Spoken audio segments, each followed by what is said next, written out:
만물의 마지막이 가까웠습니다. 베드로가 지금 얘기했잖아요. 만물의 마지막이 가까웠습니다. 베드로가 지금 얘기한 후로 지금 2000년이 지났어요. 그러니까 지금 우리가 만물의 마지막이 가까웠습니다. 그러면 베드로가 말했을 때보다 어떨 것 같아요? 더 가까운 정도가 아니고요. 지금 제 시점에서 베드로까지의 거리와 주님이 오시는 것까지의 거리 어떨 것 같아요? 이 베드로가 말한 게 저 벽이라면 예수님이 오시는 것은 예수님이 벌써 오셔서 저랑 중첩되고 있을 것 같아요. 이렇게 그 정도로 가까워요. 정말로 가까워요. 이 당시 사도들은 예수님이 승천에 올라가시는 걸 다 봤잖아요. 봤단 말이에요. 감람산에서 구름에 쌓여 이렇게 올라가시는 모습을 그대로 보고 하늘에서 소리가 나는데 너희가 본 그대로 다시 오신다 이렇게 얘기하셨어요. 너희가 본 그대로 다시 오신다, 그 얘기는 마지막 시대 예수님의 재림을 보는 세대는 정말로 구름에 쌓여 올라가셨던 예수님이 그대로 이렇게 내려오시는 모습을 본다는 얘기죠. 예, 실제로 봐요. 스가랴서에 보면 예수님의 오심을 밑에서 본다고 그랬어요. 분명히 그렇게 오실 건데, 그 오시는 날이 제자들은 어떻게 생각했냐면 자신들이 거의 살아있을 때 오실 거라고 생각했어요. 실제로. 그러니까 제자들의 삶은 어땠을 것 같아요?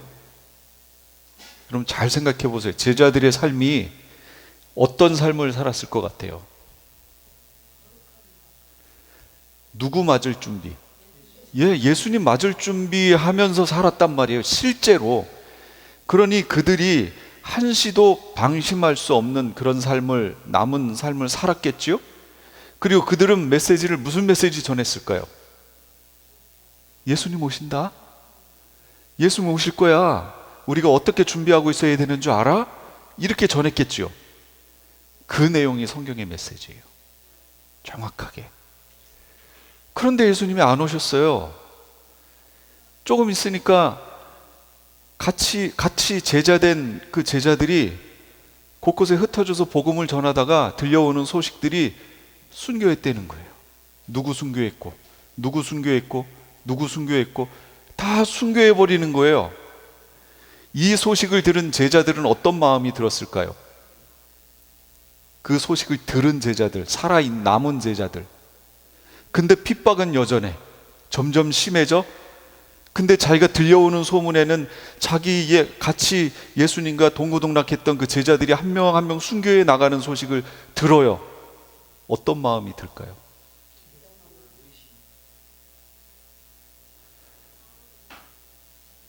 이제 머지않아 나도 가겠구나. 근데 예수님 왜 이렇게 안 오시지? 빨리 오셔야 되는데 왜 이렇게 안 오시지? 근데 우리가 다 가버리면 어떻게 하지? 이 메시지 어떻게 하지? 이 복음. 그래서 붓을 들기 시작하는 거예요. 처음부터 쓰지 않았어요. 처음에는 그냥 예수님 오실 거라고 생각하고 그냥 하고 구제하고 막 이렇게 했단 말이에요. 근데 핍박이 일어나면서 흩어지고 막 이러고 소문이 막 같은 동고동락한 제자들이 막 죽어나가고 막 이러다가 제자들이 갑자기 생각한 거예요. 이러면 안 되는데? 그래서 쓰기 시작해요. 마가라든지 마태는 제자고, 마가, 누가, 요한도 제자고. 근데 마가, 누가는 제자가 아니죠. 예수님 12제자가 아니었죠. 그 옆에서 제자들이 하는 것을 보고 그걸 그들이 전해줬던 메시지, 이런 것들을 적어가지고 메시지를 남기기 시작해요. 복음을 남기기 시작해요. 그게 복음서예요. 사복음서. 내용을 막 남기기 시작합니다. 그리고 제자들도 교회에다가 편지를 이렇게 쓰기 시작해요. 내용들을. 제일 많이 한 사람이 바울이죠.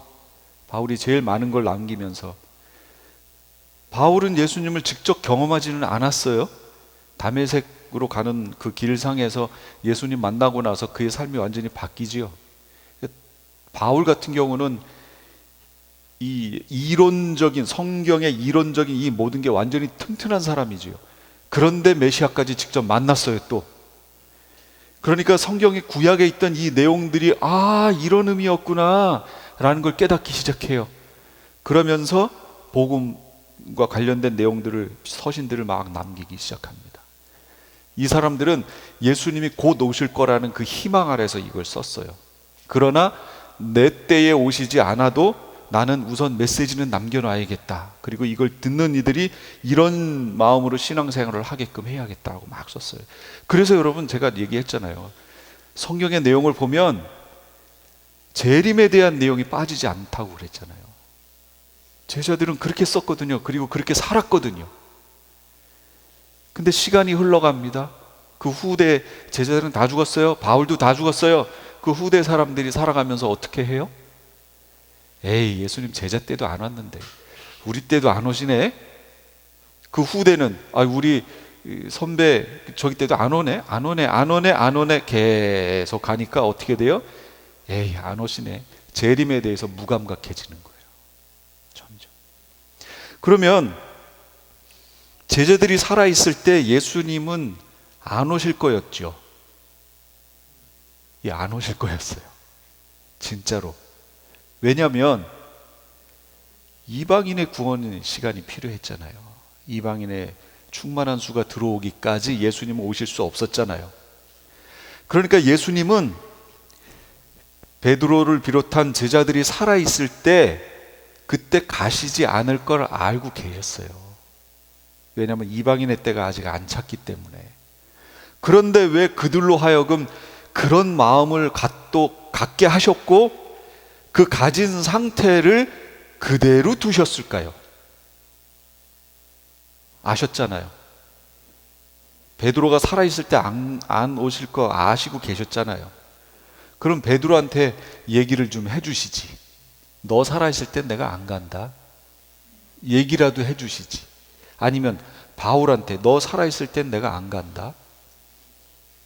근데 예수님 한 말씀도 안 하세요. 그리고 그들이 본인들이 살아있을 때 오실 것 같게끔 그 마음을 그대로 두셨어요. 그게 옳을까요? 그게 옳아요. 그게 옳다는 거예요. 그래야 모든 것을 그렇게 살아갈 거 아니에요. 예. 성경도 그렇게 쓸 거 아니에요. 그걸 읽는 우리도 그 마음으로 읽어야 될 거 아니에요. 지금 이 시대에 예수님 오실까요? 네, 오실 것 같아요. 지금 우리 세대는요, 베드로가 얘기했던 만물의 마지막이 가까웠습니다 하는 이거보다 2000년이 지났어요. 훨씬 가깝죠. 정말로 옆에 와 계시다니까요. 정말로. 그러면 지금 우리 시대에 살고 있는 우리는 베드로가 생각했던 것보다도 더 예수님 오심에 대한 긴박성 속에 살았어야죠. 그렇지 않나요? 그런데 우리에게는 그게 약하다라는 거예요. 왜? 우리의 믿음의 가까운 믿음의 조상들이 그렇게 전해주질 않았어요. 이게 옳은가요? 이건 잘못된 거예요. 우리는 성경을 읽으면서 성경의 내용으로 갔어야 되는데 이걸 신학적인 관점으로 한번 이렇게 훑고 간 그 내용을 우리가 듣고 있는 거예요. 지금 이게 문제라는 거예요. 성경의 내용으로 다시 가봐야 돼요. 그래서 그 상황을 다시 한번 우리 시대로 가져와야 될 필요성이 있다는 거죠. 주님은 그걸 허용하셨다라는 거예요. 알고 계셨는데 허용하셨어요. 그건 이걸 읽는 우리 모두도 그렇게 살아가고 준비하고 있어야 된다는 걸 지금 말씀해 주시는 거예요. 만물의 마지막이 가까웠어요. 이것에 대해서 우리는 모르는데 마귀는 더 잘 알아요. 그렇지 않나요? 예, 귀신들이 더 잘 알아요. 어떻게 더 잘 알아요? 귀신같이 알아요. 와, 놀랬어요. 귀신같이 알아요. 그들이 이걸 알았다면 자신들의 이 땅에서의 활동 기간이 얼마 남지 않았다 알겠죠. 그럼 어떻게 할까요? 여러분이 그 입장이라면 여러분은 어떻게 하시겠어요? 내 활동 기간이 얼마 안 남았네? 에이, 모든 거 포기하자. 이렇게 할 것 같아요? 더 지금 막 이를 갈면서 어떻게든 한 영혼이라도 더 잡아가지고 넘어뜨리고 악한 그걸 공갈 협박으로 그냥 넘어뜨리고 하나님 앞에 서지 못하게 만들까 지금 우는 사자같이 두루 돌아다니며 삼킬자를 찾는, 이게 실제로 맞지요? 마귀는 그러고 있다고요. 한정적이에요. 그런데 마귀는 정확하게 용이라고 하는 이 존재는 적이 있으면 여긴 없어요. 그건 전지전능 무소부재한 존재가 아니잖아요. 그렇기 때문에 적이 있으면 여긴 없어요. 대신 여기엔 다른 영들이 와 있어요. 그런 거죠. 어쨌든 전 세계에 영향력을 미치려고 막 자신의 계획을 집어넣기 위해서 애를 쓰고 있어요. 이제 7머리 중에 마지막 머리에 해당하는 그 시대가 오잖아요. 예. 이스라엘이 회복했기 때문에 용의 나라도 이제 회복이 되는 게 등장하는 거예요. 그런 상황이란 말이에요.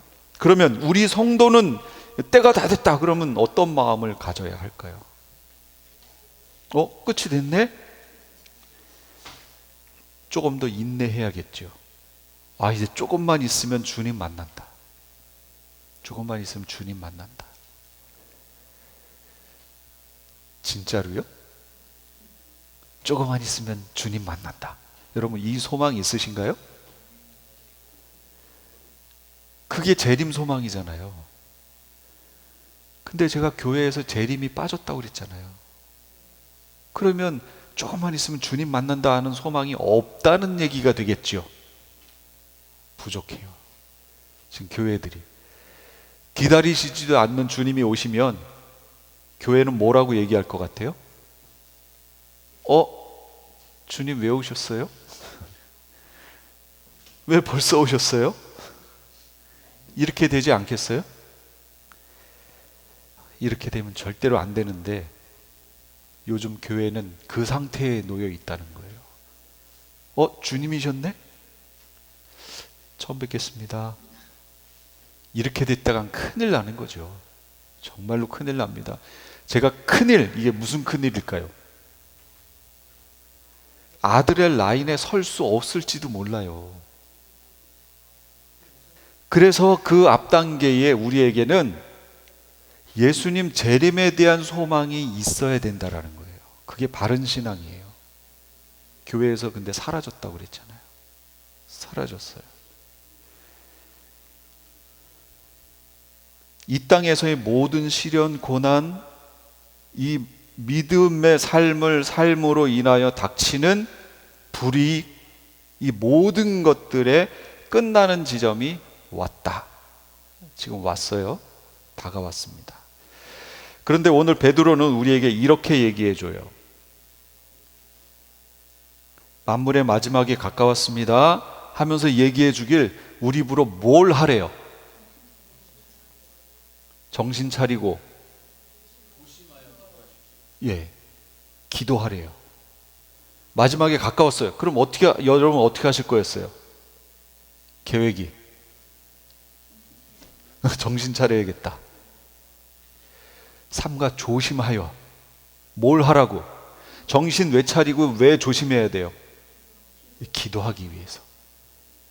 기도하라고. 이건 마지막 때를 사는 성도가 하나님께 가져야 될 태도를 말하는 거예요. 이 마지막 시대를 사는 성도가 하나님께 어떤 태도를 가져야 하는가? 기도하라는 거예요. 정신 차려라. 이것은 이 세상 풍족 흐름에 떠밀려가지 말아라. 이 세상 풍족 흐름에 AI가 나타나고 얼마나 이 문물 그 이기들이 발달을 했어요. 이거 끼고 다니면 우리 눈엔 안 보이는데 그걸 낀 사람 눈에는 보이는 아주 그냥 새로운 세상이 펼쳐져 있잖아요. 그 세상을 혼자 걸어가면서 막 이러면서 걸어가요. 막 옆에서 보면 저 사람 뭐 하는 거야? 근데 그 사람이 쓴 안경 속에는 다른 세상이 있어요. 남은 안 보이는데 그 혼자 그 세상을 보면서 그거 하면서 다니는 거예요. 지금 길거리 다니면서도 지금 세상이 이렇게 빨리 흘러가고요. 지금 계속해서 저거 운동하잖아요. 우리 뭐죠? 시민권 가지신 분들은 꼭 그거 하세요. 자녀들 그 법 있잖아요. 요즘 하는 거. 그거 꼭 하십시오. 나는 오늘 여자야. 그럼 여자 화장실 들어가도 돼. 탈의실에 들어가도 되고. 근데 그런 부분에 대해서 12살도 안 된 아이가 자신은 태어난 건 남자인데 자신은 여자 같아 하고 이걸 결정하여 수술하려고 해도 부모가 그걸 막을 수 있는 결정권이 없어요. 그런 법이 통과되는 이런, 어떻게 이럴 수가 있어요? 그러니까 통과됐고 이제 그거에 대한 반대표를 모으는 중이란 말이죠. 어떻게 이런 세상이 될 수가 있냐는 거예요. 이건 말도 안 되는 그런 일들이 지금 이 세상에 벌어지고 있단 말이에요. 이런 풍조에 떠밀려 다니지 말고 중심을 바로잡고 정신 차리고 지금 나는 어디에 있는가 결정하라는 거예요. 하나님이 첫 죄를 지은 아담을 부르셨잖아요. 뭐라고 부르셨어요? 아담아, 네가 너 어디 있느냐? 사람아, 네가 어디 있느냐? 이거예요. 우리에게 질문하시는 거예요. 이 사람아, 네가 어디 있느냐? 네가 지금 가 있는 그곳이 어디냐라고 얘기하시는 거예요. 그러니까 하나님의 이 질문을 받는 그 위치에 서면 우리 안 되겠죠. 정신 차려야 돼요. 그리고 삼가 조심하라, 절제하라, 그런 얘기가 되겠죠. 그리고 뭐 하라고요? 기도하라고. 그런데 기도는 뭘까요? 기도는 하나님하고 주파수를 세팅하는 거예요. 통로를 세팅하는 걸 기도라고 하는 거예요. 세팅하는 거. 그러면 내 소원을 아뢰는 게 기도 아니었나요? 내 소원을 주님께 아뢰는 걸, 그것도 기도의 일종이지요. 일종인데 그거를 기도라고, 그것만이 기도라고 알고 있었다면 이걸 종교라고 얘기하는 거예요. 그 용어는 따로 있어요. 성경에. 그걸 뭐라고 하냐면 간구라고 하는 거예요. 그건 간구예요. 그러면 도고라는 말도 들으셨죠? 도고는 뭐예요? 중보기도 하는 거. 내 필요를 아뢰는 건 간구라고 하는 거고, 다른 이의 필요를 대신 아뢰는 걸 도고라고 얘기하는 거예요. 우린 근데 기도를 어떻게 이해하고 있어요? 내 필요를 아뢰는 걸로만 알고 있잖아요. 이거 정한수 떠놓고 계속 자기 아들 점지해달라고. 그런 게 바로 세팅한다라고 얘기하는 거예요. 참된 기도는 내 모든 것을 하나님께 이렇게 아뢰는 게 아니고 하나님의 것이 우리에게 주어지는 걸 기도라고 하는 거예요. 세팅이 돼야 그게 주어질 거 아니에요.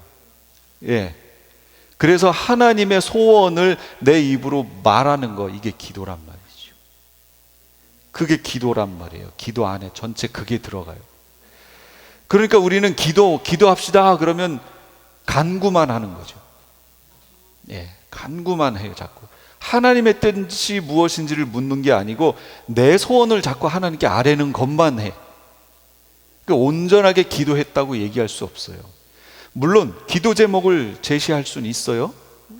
같이 기도합시다, 공통 기도할 때는 기도 제목을 제시할 수는 있지요.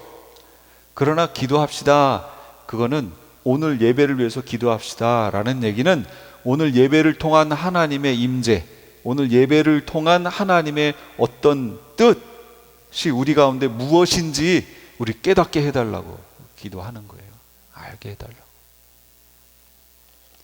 하나님은 그 작은 거 하나하나를 통해서 이렇게 역사해 가시는 거예요. 그게 하나님 나라를 만들어가는 거라고요. 그게 여기에서 우리가 하나님 나라를 만들어가는 거예요. 그러다가 내가 사는 세상이 여기서 딱 끝나버리는 거예요. 그리고 우리가 흔히 말하는 천국이라는 게 여기서 시작된 거예요. 그냥 내가 사는 삶의 환경이 바뀐 것 뿐이에요. 천국은, 하나님 나라는 여기하고 여기가 내가 사는 삶의 환경이 바뀌었을 뿐 나는 그대로 가는 거예요. 예. 근데 이게 없이 여기서는 다르게 살다가 천국 갈 소망만 갖고 살다가 이렇게, 그런 건 없다라는 거죠. 그런 세상은 없어요. 그래서 이 사람이 진짜로 천국 갈지 안 갈지 모르겠다고 얘기하는 거예요. 복음이 제대로 돼야 갈 수 있는데. 거기까지. 그 다음에 베드로는 또 뭐라고 얘기하냐면, 처음에는 기도하라고 그랬어요. 만물의 마지막에 가까웠습니다. 그러므로 기도하십시오. 이렇게 얘기한 거예요. 하나님의 뜻이 무엇인지 계속 구해야 되는 거죠. 두 번째 뭐 해야 된다고요? 네, 마지막 때에 성도 상호 간에 가져야 될 태도. 아까 기도는 하나님께 가져야 될 태도. 두 번째는 성도 상호 간에 어떤 마음으로, 어떤 태도를 가지고 살아야 되느냐? 서로 사랑하십시오. 환난과 핍박으로부터 흩어짐을 면하고 서로 단결하는 것, 이게 필요해요. 그렇지 않아요? 지금 이 시대는 10대 박해가 있었던 그 초대교회 시대예요. 걸리면 죽어요. 걸리면 원형 경기장 사자밥, 아니면 고문 받다가 그냥 잘려가지고 죽든지, 아니면 화형당해서 가로등으로 써지든지, 뭐 아주 그냥 말할 수 없는 그런 상황에 놓인단 말이에요. 어떻게 하면 힘이 될까요? 뭉쳐야 돼요. 흩어지면 안 돼요. 뭉쳐야 서로 위로가 될 거 아니에요. 진짜로. 이거 서로 사랑할 때 가능해요. 안 그러면 어림도 없습니다. 성도는 하나님의 사랑에 의해서 허다한 죄의 덮음을 받은 사람들이죠. 하나님의 사랑에 의해 우리가 갖고 있는 모든 죄가 덮임을 받은 사람들이 성도잖아요. 그러니까 성도는 또 어떻게 해야 돼요? 우리도 서로 덮어주는 거 해야 돼요. 죄를 덮어줘야 돼요. 이게 성도들이 해야 되는 거라고요. 옳은 소리 한다, 입 바른 소리 한다. 그럴 수 있어요. 근데 그거는 하나님의 영광을 드러내기는 조금 힘들어요. 예.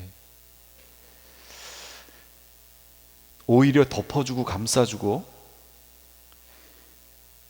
그것이 정말로 드러나야 될 일이라면 하나님이 드러나게 하실 거예요. 자기 꾀에 빠져서 드러나게 하실 거예요.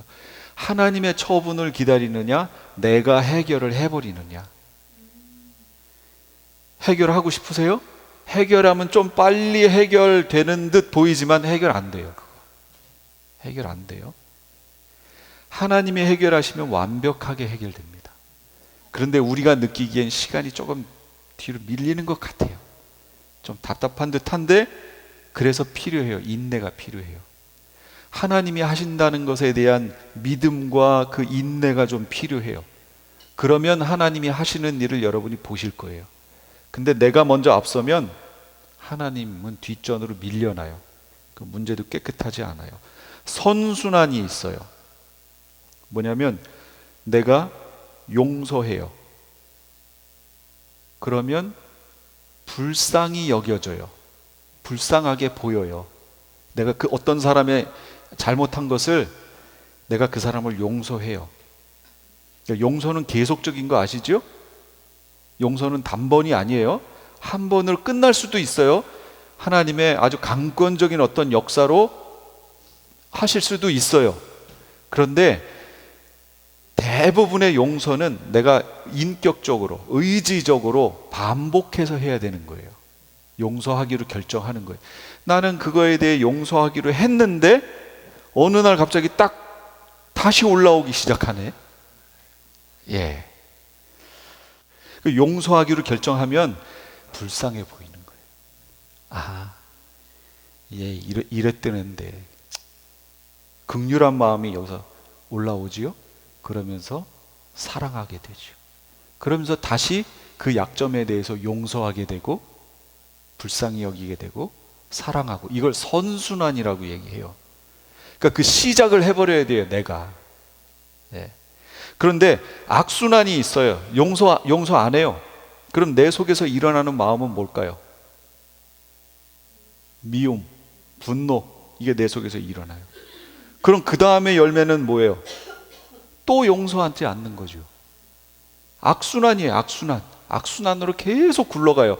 그러니까 내가 이 내 인생이라는 공을 선순환으로 굴릴 건지 악순환으로 굴릴 건지 누가 결정해요?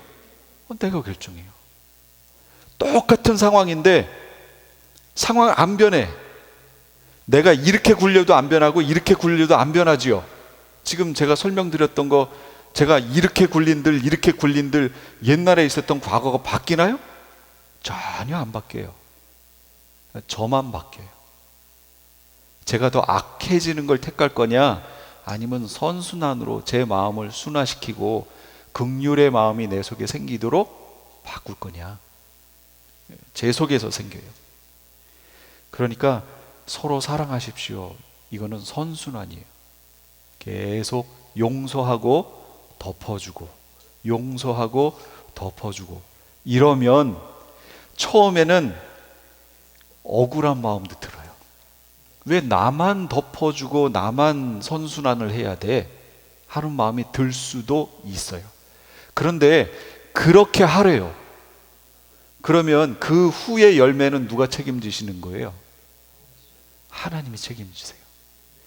그러니까 하나님이 맺게 해주시는 열매를 맺고 싶으면 선순환으로 가는 거예요. 그런데 좀 내 마음이 답답하다고 내가 하고 싶은 대로 해버리면 그건 이제 악순환으로 들어가기 시작하는 거죠. 그러니까 선순환으로 들어가면 내가 참는 게 풀어지기 시작하는 거죠. 그게 긍휼의 마음으로 넘어가기 때문에 점점 풀어지지요. 점점 딱딱해지지 않고 점점 풀어진다고. 그래서 선순환이라고 제가 지금 설명드리는 거예요. 용서하기 시작하면 어느 단계까지 가면 갑자기 그 사람이 불쌍해져. 그러면서 내 속에 딱딱했던 마음들이 점점 부들부들하게 풀어지기 시작해요. 그러면서 사랑이 생기기 시작해요. 그래서 선순환이에요. 마지막 시대를 사는 우리는 어떻게 살아야 된다고요? 서로 사랑하며 살아야 된다고. 자, 세 번째는 뭐 하라고요? 서로 대접하래. 잘 영접하래요. 나그네를. 왜 이런 말이 갑자기 나오죠?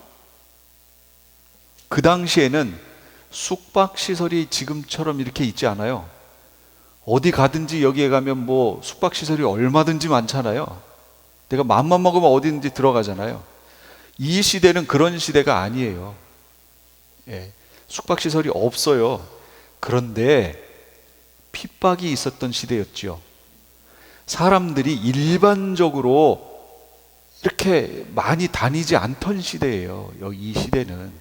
그러면 낯선 사람이 우리 마을에 들어왔다. 그럼 그 사람은 누구일 확률이 높냐면 이 당시를 얘기하는 거예요. 그 사람은 핍박을 피해서 도망 온 사람일 확률이 높아요. 무슨 핍박? 신앙에 대한. 크리스찬일 확률이 높아요. 이 시대가 그랬다고요. 그래서 신분이 노출된 크리스찬들이 핍박을 피해서 도망 다녔단 말이에요. 이런 사람들이 오면 크리스찬들은 어떻게 해야 돼요? 그들을 돌봐야겠죠. 자신의 집으로 데리고 들어와서 돌봐야 했단 말이에요. 그런데 그 사람이 크리스찬인 거 어떻게 확인한다고요? 확인 방법? 물고기. 낯선 사람인데? 그럼 괜히 가서 말 붙여본다든지 손을 이렇게 해가지고 여기다가 이렇게 물고기 반쪽만 딱 그리면 이 사람이 이렇게 해서 물고기를 완성해버리면 크리스찬이었구나. 그리고서 이제 서로 의기투합해가지고 자기 집으로 데려와가지고 돌보고. 실제로 그랬단 말이죠. 그러면 우리 마지막 시대는 어떨까요? 전에도 없고 후에도 없는 환란이라고 그랬잖아요. 모르면 모를까 이 초대교회에 있었던 이거보다 더 심할 거라는 거예요. 실제로. 그렇기 때문에 원망 없이 서로 이렇게 대접하기를 힘써야 되겠다. 지금부터 집에 손님들이 왔을 때 그 대접하기를 힘쓰는 거 연습이고 훈련이에요. 하셔야 된다는 거죠. 그 다음 또 뭐 하래요? 서로 10절에서 11절 봉사하래요. 서브 하라는 얘기예요. 서브. 그러니까 우리는 다 뭐예요?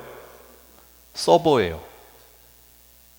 이따 식사할 때 다 여기 수건 하나 탁 두르고 서버. 우리의 인생이, 크리스찬들의 인생은 서버예요. 섬기는 거예요. 봉사하는 거예요. 그런데 어떻게 섬기냐면 모두가 여기다가 수건 들고 이렇게 하고 있으면 누가 앉아 있는 거예요? 아무도 없어. 이건 아니라는 거죠. 무슨 얘기냐면 은사를 따라 서브하라고. 하나님이 주신 은사를 따라서 서브해야 돼요. 제가 여기서 나눠볼게요. 언어적 은사가 있어요. 언어적 은사.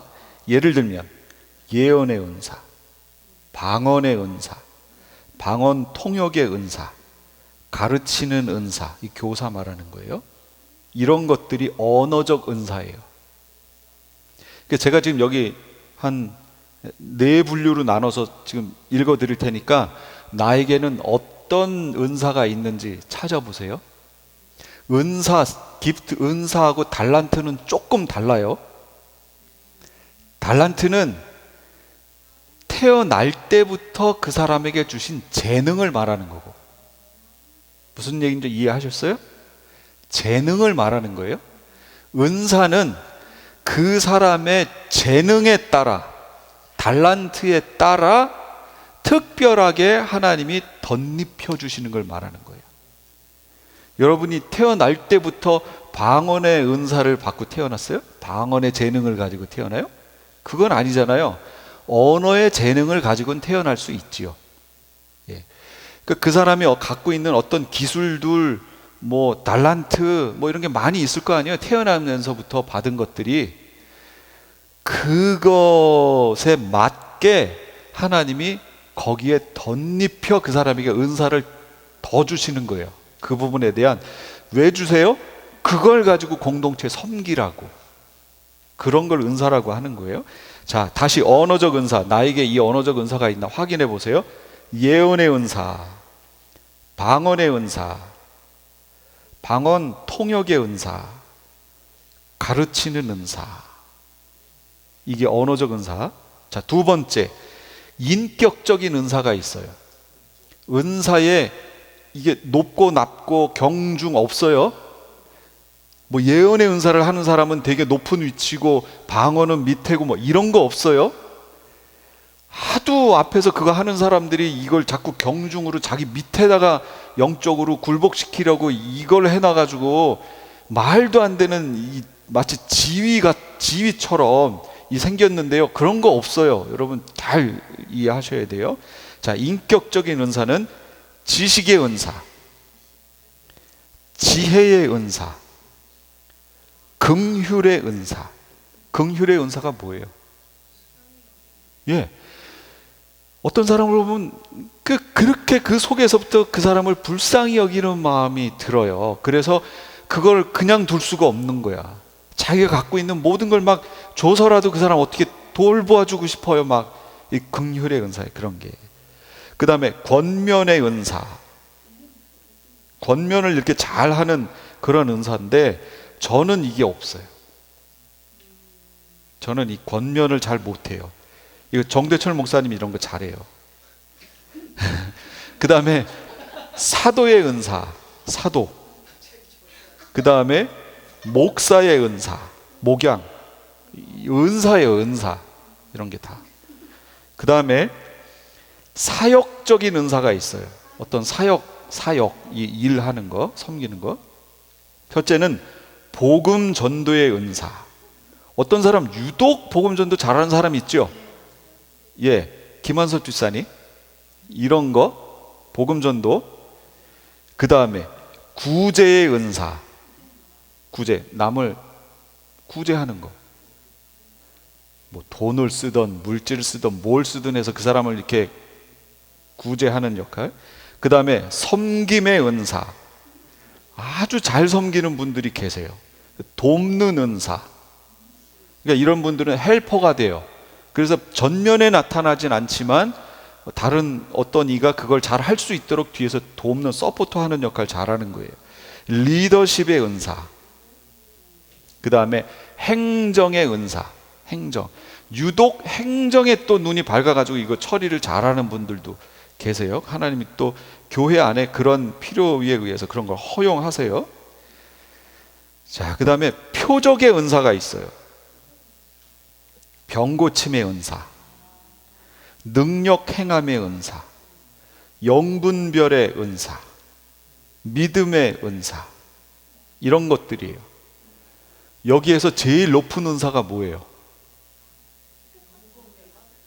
똑같아요. 속으실 것 같아가지고 제가 얘기한 거예요.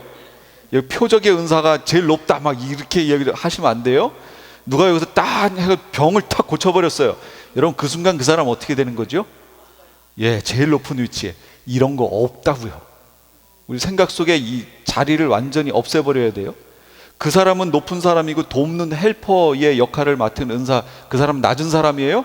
아니라니까요. 하나님이 보셨을 때는 그렇게 섬기라고 은사 주신 거지 그 사람을 높이라고 한 게 아니에요. 이 모든 것을 통해 누가 높아져야 되는 거예요? 하나님이 높아지셔야지. 사람이 높아지면 절대로 안 돼요. 예, 꼭 명심하세요. 다양한 은혜를 맡은 청지기 같이 이렇게 나와요. 이게 바로 청지기라는 거예요. 이게 관리자, 청지기. 그걸 어떤 내가 속한 공동체 또는 내가 포함된 공동체의 관리자로 있으려면 내가 뭘 알아야, 무슨 능력이 있어야 관리를 할 거 아니에요. 그래서 그 관리의 모양대로 지금 은사를 주시는 거예요. 어떤 한 사람에게 이 모든 것을 왕창 주시지 않아요. 절대로 그렇게 주시지 않습니다. 이건 절대로 그렇게 주시지 않아요. 명심하세요. 한 사람에게 이 모든 걸 다 줬다. 그럼 그 사람 어떻게 될까요? 하나님이 그 사람 사랑하시지 않는 거예요. 예. 그 사람 100% 교만으로 넘어집니다. 예. 그래서 절대로 하나님이 한 사람에게 다 주시지 않는다니까요. 교회 안에선 다 나눠주세요. 그래서 지체가 되게 해서 하나를 만들게 하시는 게 하나님의 계획이지요. 한 사람에게 모든 걸 다 주시지 않습니다. 조금 더 주실 수는 있어요. 그 사람에게. 그건 이해를 하고 들으셔야 돼요. 그러니까 우리는 이렇게 은혜를 맡은 청직이라는 거예요. 청직이. 그리고 우리는 이걸 맡아서 뭐 하라고요? 봉사하라고, 서브하라고 이걸 맡겨놨더니 굴림하고 있는 거죠. 이건 하나님 뜻이 아니라는 거예요. 말세를 만난 성도들에게 뭐 하라고요? 굴림하지 말고 봉사하라고. 그래서 결론이에요. 보세요. 뭐 하라고? 첫 번째, 기도하라고. 두 번째, 사랑하라고. 세 번째, 대접하라고. 네 번째, 봉사하라고, 서브하라고. 이게 교회 안에서 또는 크리스찬으로서의 삶의 모습 아니었어요? 기본적인 거? 예, 그러니까 만물의 마지막이 가까웠습니다. 특별한 거 있나요? 똑같아요. 크리스찬의 삶이 그거라는 거예요. 그렇게 살다가 그 연장선상에서 삶의 환경만 바뀌었을 뿐 주님 앞에 서는 거라니까요. 예, 삶의 환경만 바뀐 것 뿐이에요. 그렇게 살아야. 그러니까 우리가 그 위치, 그런 훈련이 돼 있어야 이렇게 바뀌어도 똑같이 할 거 아니에요. 우리는 그 훈련이 안 됐는데 여기 가면 그렇게 할 줄로 안다는 거죠. 그렇게 안 된다니까요. 보세요. 제가 얘기했잖아요. 천국에는 우리가 가는데 우리의 영혼만 가는 거예요? 부활체가 간다고 그랬죠. 육신을 입고 간다고 그랬잖아요. 그곳은 영체들이 붕붕 이렇게 떠 있는 그런 세상이 아니라니까요. 새 하늘과 새 땅이라고 얘기했잖아요. 땅이 있기 때문에, 우리 육체가 있기 때문에 땅이 있는 거예요. 지금처럼 땅을 밟고 살아가고 있는 세상이라고요. 전혀 영체가 사는 세상이 아니라고요. 명심하세요. 이 상태로 가는 거예요. 단지 우리의 육체의 이 상태가 죄로 인하여 늙고 생로병사하는 이 육체가 아니고, 이것이 죽지 않는, 영원히 늙지 않는, 영원히 병들지 않는 그런 상태의 새로운 육체가 되어 영원히 하나님과 함께 사는 그런 곳이라고요. 그러니까 추상적으로만 생각하시면 안 된다는 거예요. 그러니 여기서 훈련된 상태로 거기에 들어가는 거다. 그러니 지금 우리가 살고 있는 이 세상을 뭐라고 얘기할 수 있어요? 인큐베이터 같은 거예요. 여기가.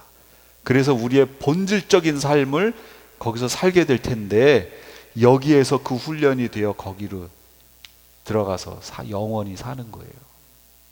별결에 떨어져 있지 않아요? 꼭 기억하세요. 기도하겠습니다.